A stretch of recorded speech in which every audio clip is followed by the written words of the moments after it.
Eto, sabi rito, no? Yung Marcos orders release of 3 billion more repatriation, no?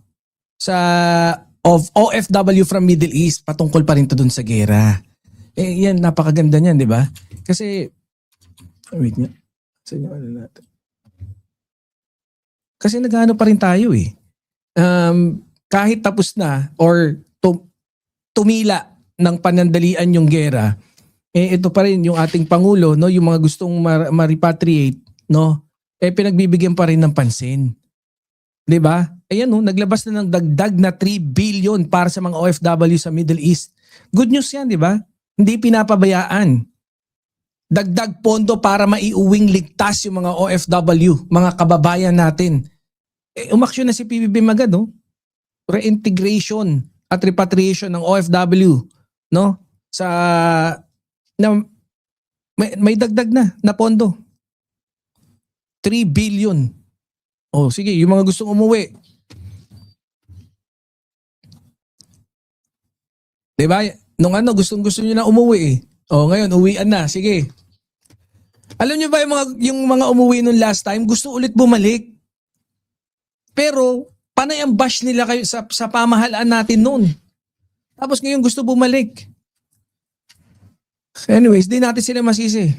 Siguro, nanloko lang. Hindi, wala akong ibang masabi. Kundi, yun lang yung din naisip ko eh. Di ba? Oh, inggit na naman si Chaka niyan. Yun lang.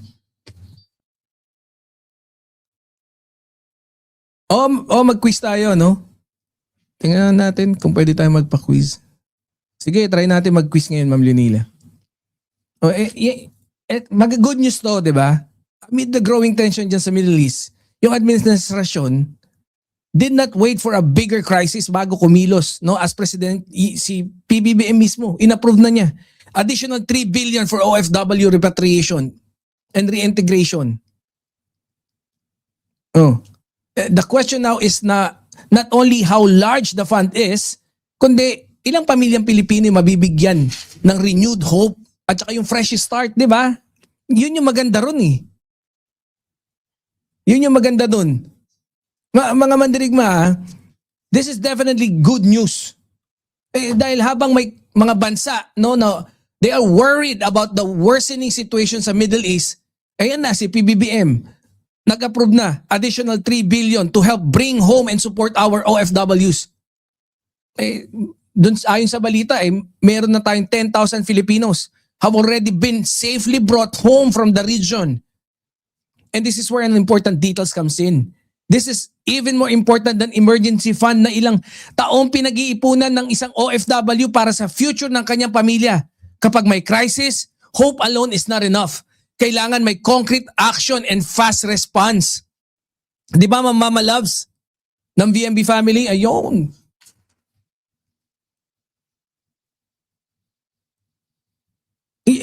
Mabilis yung pagresponde. Di ba, mga birador? Type 1. Kung naniniwala kayo na that the safety of our Filipino mga kababayan natin should always remain a top priority. Saan man sila naroroon sa mundo? Sige, top 1. Top 1. Press 1. Tuloy lang tayo. Kaya, mga biradora, si Mama Malub naman napapress 1. I love it. Si Boss Max Safe nandiyan na rin. Kaya, mga biradora, the good part is that it's not just about plane tickets. Kasama rin sa programa yung financial assistance. Pati kasama rin yung counseling, medical assessment, employment reports, livelihood opportunities, pagbalik nila sa Pilipinas.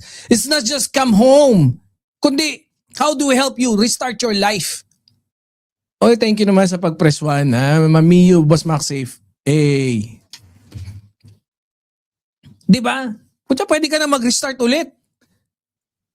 This is where the picture become more much clearer. This is where I see that the goal is not only to rescue, not only a rescue operation kundi full recovery operation as well. Para doon sa mga babalik na OFW. Mga tropa pips ito, reports also shows that job fairs and livelihood assistance are already being provided. Ang ganda, di ba? Sa mga umuwing manggagawa. That means the support does not end at the airport. Hindi ganun yun. Punya, pag uwi mo sa airport, wala na, tablado ka na. Hindi ganun dapat, di ba? Brother, are you a vlogger or a commentator? Ikaw na bahala. Ano ba trip mo? Boss Brad. Oh. Kung anong feel mo, okay lang yun. Basta ako, kami dito, tagapaghatid kami ng mga totoong balita. Hindi kami nagpi-fake news dito. Yun lang din naman. And syempre, partly, commentator ng konti, mainly ganun no? Kasi, yun naman yung ano rito Yun yung importante, makapaghatid ng mas, yung tama at totoong impormasyon.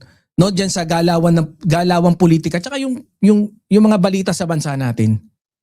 No, sana nasagot ko yung tanong mo. No? And this is where the positive message become very clear. 'Di ba? May kasunod pang support system sa families, no? Para sila makarecover and move forward. 'Di ba? Positive, very positive. It's even more reassuring than an OFW receiving a call from family saying, uwi ka na lang. Sama-sama nating harapin yung lahat. 'Di ba? Ganon ka-reassuring tong programa ngayon ng Pangulo. Napakaganda. Kaya ako, for me, the real measure of any government, no, during a crisis is how it protects its people. Sa pagkakataong ito, Presidente, si PBBM, yung Presidente Bongbong Marcos natin, has sent a clear message. Filipinos will not be abandoned. Saan man sila mapadpad sa mundo, this is not only about repatriation No, it's about compassion, responsibility, at pagtiyak na every OFW has a nation they can rely on kapag kailangan nila yung kanilang bayan. Ina nyo. Sorry, walang ganon. Hindi kasi nabubuisit lang ako Actually, monitored natin to, di ba? Monitored natin to. Habang ang daming bumabatikos sa pamahalaan, ang daming bumabatikos sa DFA. Do you remember that? Na kung saan, bakit wala tayong ginagawa, wala tayong kilos. All along, habang tayo, pinapakita natin yung mga ginagawa, sinishare natin yung info. Oo, Ma'am Mary Cachola, late ka kasi. Kaya galit ako habang isinishare natin yung mga information kung ano yung mga ginagawa ng pamahalaan pertaining dyan sa Middle East crisis, ang daming mga kababayan natin, binobomba sila. Tayo, alam natin kung ano yung mga ginagawa. Halos daang, no, mga steps yung ginawa ni PBBM to cushion the effect. Pero wala pa rin. No? Wala pa din. Pero ito, yan na yan. No? Napakaganda. 3 billion. Pucha, mag-start ka ng ano mo dahil tinuturing kang bayani, yung mga OFW na nagtrabaho, hindi yung nangutang sa ibang bansa tapos tumakbo pabalik ng Pilipinas, wag ganon. Ito na yung tulong sa inyo ng pamahalaan natin. No? Sa tingin ko naman, deserve ng pamahalaan natin na mapalakpakan man lang. 'Di ba? Dapat deserve na mapalakpakan man lang. Palakpakan tayo.